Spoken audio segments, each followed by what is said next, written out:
Hey everyone, Retire on Dividends here. Here to make a new series, and I'm going to call it How to Retire On.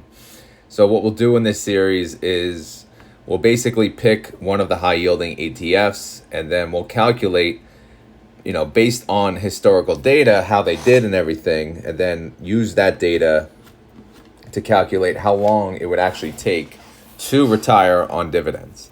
So today's video is how to retire on YMAX. So right now I have the YieldMax website up. YMAX is an ETF under YieldMax. So if you're wondering what YMAX is, it's under the fund of funds, and it's under YMAX Universal Fund of Funds. So here's some information on it. The fund is a fund of funds, meaning that it primarily invests in assets in certain YieldMax ETFs. So, in summary, it basically buys all of the YieldMax ETFs, the covered call ETFs that have a single underlying, and equally, weights them. So it's essentially a fund that buys their other funds. Their distribution rate is 43.6%. They do have a different distribution schedule from the other, the regular covered call funds. And they did launch on January 16th of 2024. So when we go to look at the historical data, keep in mind it's not even a year. Not even half a year. So, take it for what it's worth.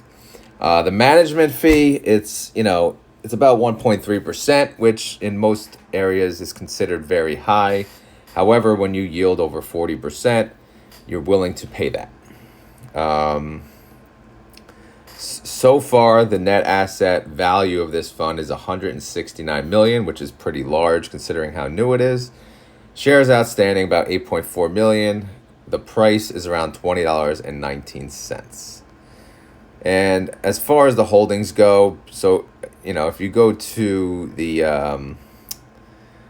if you download the holdings through the website, you'll see basically this is what they own, right? YieldMax AI, YieldMax AMD, YieldMax Amazon.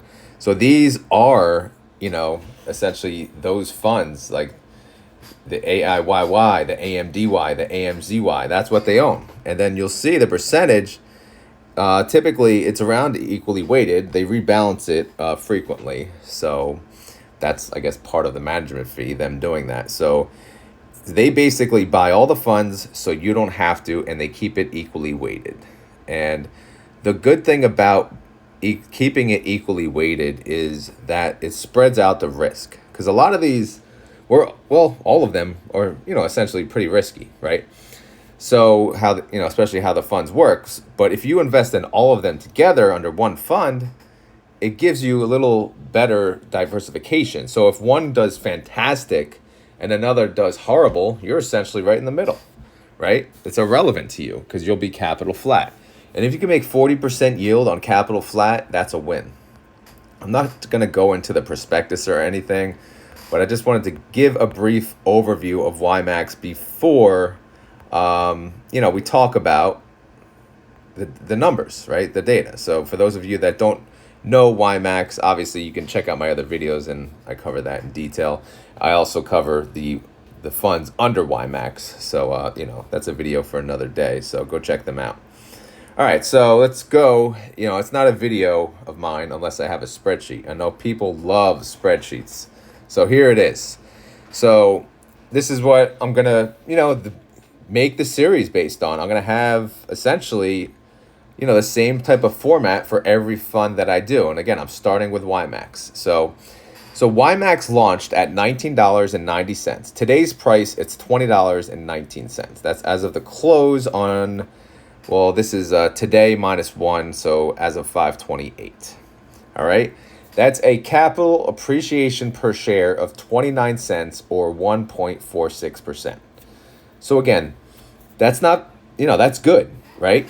You're happy with a fund like this, even being capital flat. But the fact that you have capital appreciation of $1.46, that's pretty good. They have paid total distributions of $2.50 $2.47. So if you look here, here's all their distributions. They've had 4 distributions: 53 cents, 56 cents, 63 cents, and 73 cents.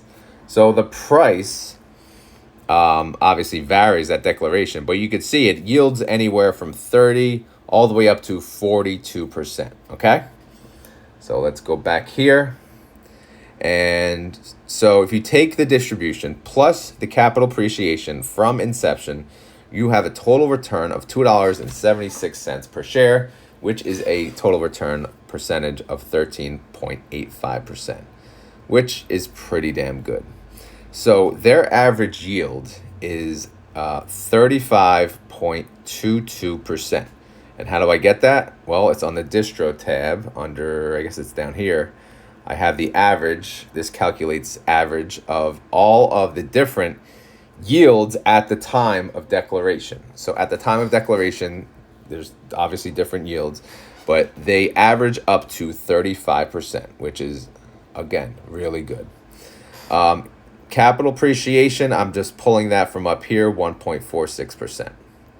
Okay, so now, how can we retire on YMAX? Again, we'll use myself as an example, and then maybe I'll do one other example, and then I'll put this spreadsheet in the Discord, because I know everyone always wants the spreadsheet to do their own data. So, I'm going to share this, and I'm going to share the other ones as the series goes on and on and on. So they'll have many tabs. So we'll figure it out. Anyway, my starting age right now, I'm 41. Okay, so if I invested 50,000, which is currently what my taxable, brokerage balance is at, 50,000, and I put it all in YMAX. Think of it that way. My starting yield would be 35%, right? That's the average. So my starting monthly income would be $1,460.50. Okay. So my current monthly investment is zero. Basically, it's because I can't put any more money, into my account based on personal reasons. Obviously, my wife, for those of you that know my channel, my wife recently quit her job. So we're living off of one income, which is why we're building up different incomes such as YouTube and dividend income. So I cannot participate in putting new money into the stock market right now. So I'm just, surviving on reinvestment. Obviously, if I was able to put a monthly investment in, this compounding number would be much, much more. All right, so now we went through the capital gains. It's 1.46%. You also have to keep in mind there's an expense. So there's an expense to this fund. It's 1.28%. So if you take the annualized, I'll just say the capital, for now it hasn't been a year. So for now, we're just going to use that as essentially the annualized capital gains for 1.46%. You subtract out the expense, you're really sitting at 0.01% per month. Because I take that, subtract it, divided by 12. Because I need to calculate what the capital gain or loss is per month. Tax rate, I'm using 25%. I think that's kind of in line with what everyone expects. And then, so basically, from that point on, I do the calculation. So here's the calculation tab that does all the work. So as you can see, I'm starting this calc January 2025. This is assuming, I'll start then. $50,000, weekly income $338, monthly income $1,467, annualized income $17,000. And then obviously I'm deducting taxes, which is $366, and I am adding capital appreciation. So if I take, let's see here, J plus M. No, that should be minus.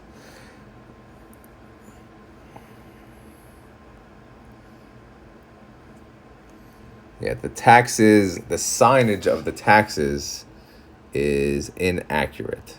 But let's do a subtract. The total monthly net income actually should be J. See what I mean? I'm always correcting things as on the go. So it's plus L plus M. So do plus L2 minus M for taxes. Okay. And then what's this? Same thing. All right. And then that. So this total net monthly income should be added to this, right? Because that's taking what? G2 plus J2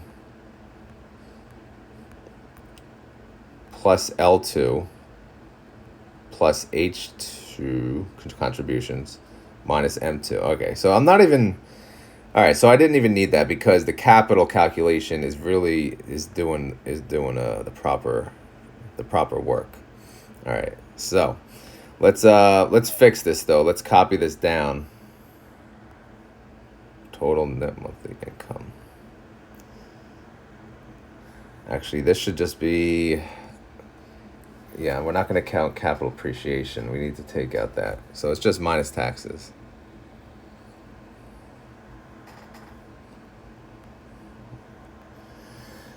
Paste that.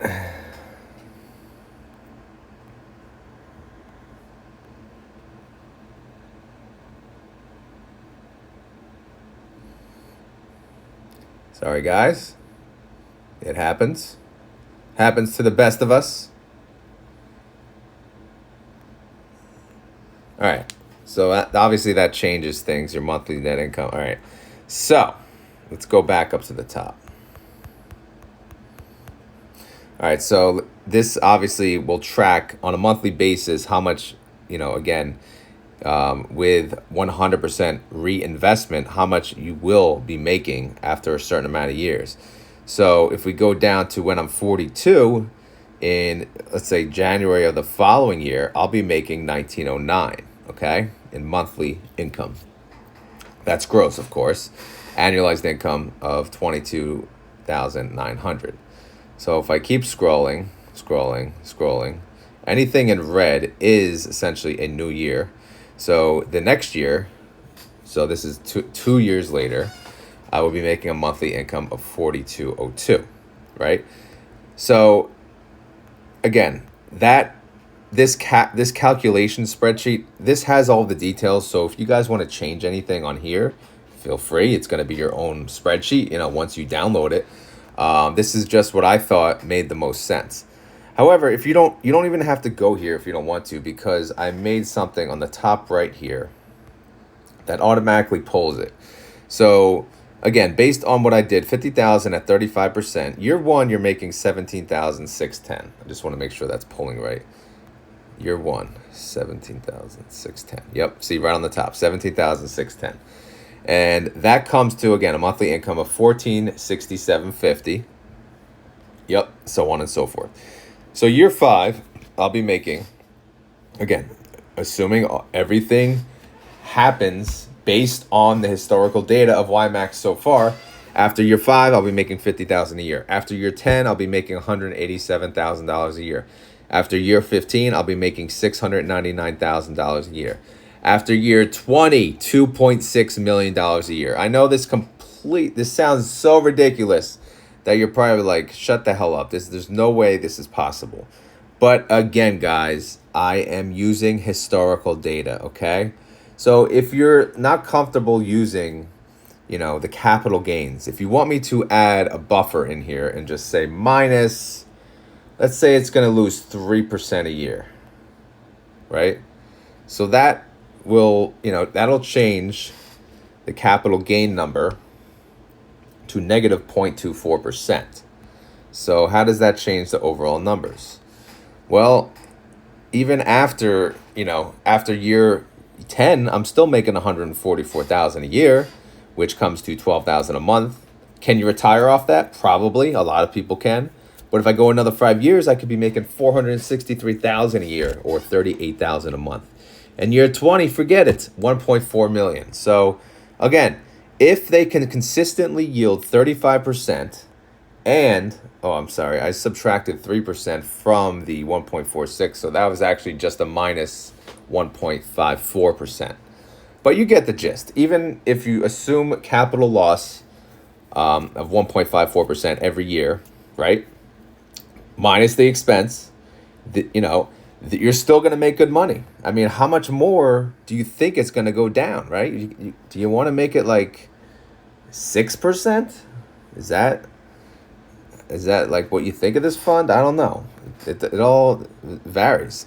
So even after year 10, $110,000 in passive income. So it's still, again, the numbers work out, assuming I plugged in the calculation properly.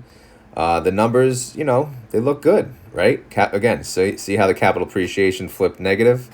So if you look now, the capital here, it's taking G2, which is the original capital, plus J2, which is monthly income, plus L2, which is capital appreciation, which is negative, plus H2, which is contributions, minus M2, which is taxes. So that's what it's doing, and that's what it's coming to. So still overall impressive. But however, what I'm going to do is I'm going to take that out, and I'm just going to go with historical, and I'm going to say possibly 1.46% per year. And I'm saying I'm going to yield 35%, and I'm going to reinvest everything. And in 10 years, I can make $187,000 a year. Again, my target to retire is 10 years. But you can use this chart to figure out, based on your personal situation, how long it would take you to retire.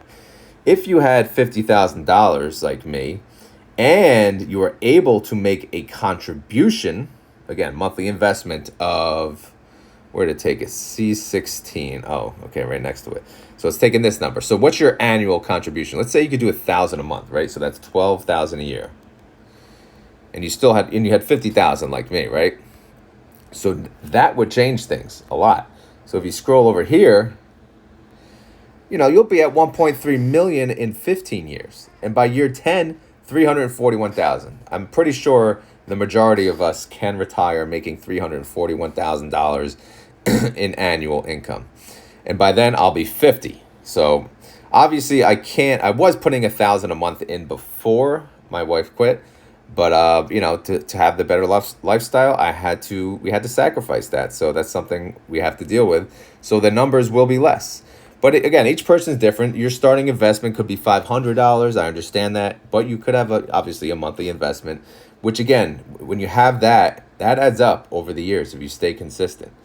And again, I know a lot of you are going to say YMAX, there's no way they're going to pay 35%. Well, to be honest, I think they're going to pay more than 35% as time goes on.